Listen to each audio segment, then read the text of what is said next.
नमस्कार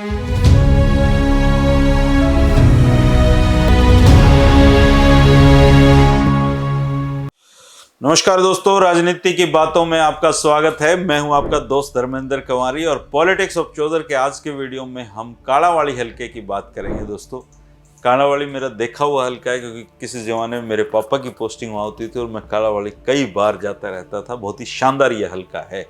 इस हलके के गाँव पहले दड़बा कला हलके में पड़ते थे, इसलिए आज कालावाड़ी के साथ साथ दड़बा हलके पर भी हम बात करेंगे। पुराने रोडी पर भी बात करेंगे, छूट गया था मुझसे, उस पर बात नहीं हो पाई थी। और हरियाणा की सियासत में कभी बड़ा रसूख वाला हलका होता था रोडी, तो उसके इतिहास पे भी लगे हाथ आज बात ही कर ही लेंगे। कालावाड़ी विधानसभा क्षेत्र दोस्तों 2009 में सर्जित हुआ था और इसमें डबवाड़ी और पुराने दड़बा कला के 4 और सिरसा विधानसभा के 25 गांव इसमें शामिल किए गए थे।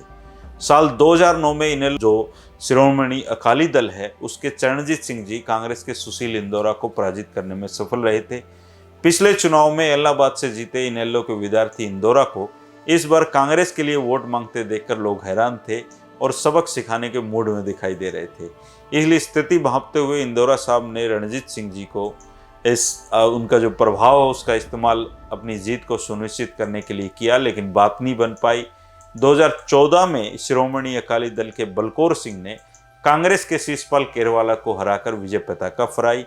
भाजपा प्रत्याशी राजेंद्र सिंह तीसरे स्थान पर रहे। 2019 के चुनाव में कांग्रेस के शिषपाल जी ने शिरोमणि अकाली दल के राजेंद्र सिंह को हराकर हरियाणा विधानसभा में पहुंच जाते हैं। और 2009 से पूर्व की स्थिति और राजनीति को समझने के लिए हमें दड़बा हलके के विधानसभा क्षेत्र के अतीत को भी जानना जरूरी है। दोस्तों, एक हलका होता था जिसका नाम था दड़बा कला।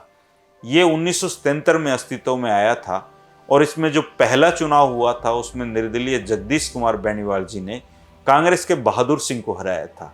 1982 में बहादुर सिंह ने इस लोकदल की टिकट पर चुनाव लड़ रहे जगदीश बेनीवाल को हरा दिया था और 1987 के चुनाव में लोकदल उम्मीदवार और पूर्व विधायक जगदीश बेनीवाल की जो पत्नी है विद्या बेनीवाल, उन्होंने कांग्रेस के बहादुर सिंह को हराकर वो हरियाणा विधानसभा में पहुंचती हैं।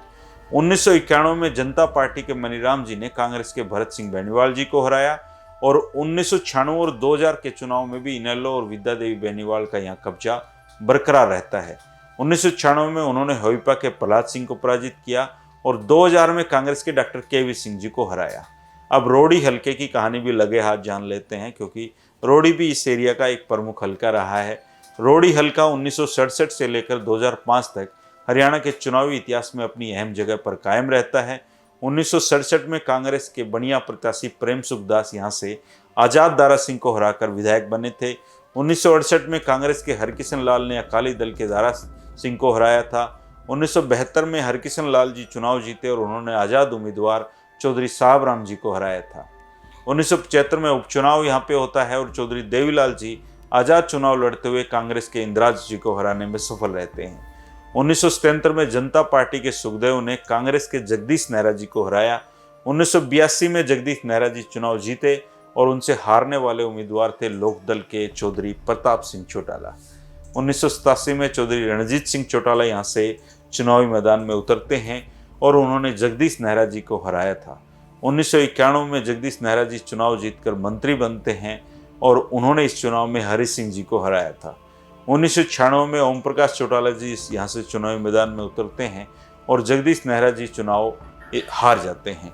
साल 2009 में भी चौटाला साहब यहीं से चुनाव जीतते हैं और मुख्यमंत्री बनने के बाद ये सीट खाली कर देते हैं और इसके बाद उनके जो बेटे हैं अभय चौटाला, वो कांग्रेस के बलदेव दास को 86,000 वोटों से हराने में सफल रहते हैं। 2005 का चुनाव रोडी हलके के नाम से अंतिम चुनाव था और ओम प्रकाश चौटाला जी दोबारा से यहाँ से विधायक बनते हैं और उनसे हारने वाले कैंडिडेट होते हैं जगदीश नेहरा जी। तो ये थी दोस्तों 3 हलकों की आज एक साथ कहानी। 2 हलके अब अस्तित्व में नहीं है, एक हलका अस्तित्व में है और आप जरूर कमेंट करके बताएं कि 2024 में यहाँ से कौन विधायक बन सकता है। 3 बजे राजनीति की बातों का सिलसिला जारी रहेगा। शुक्रिया, नमस्कार।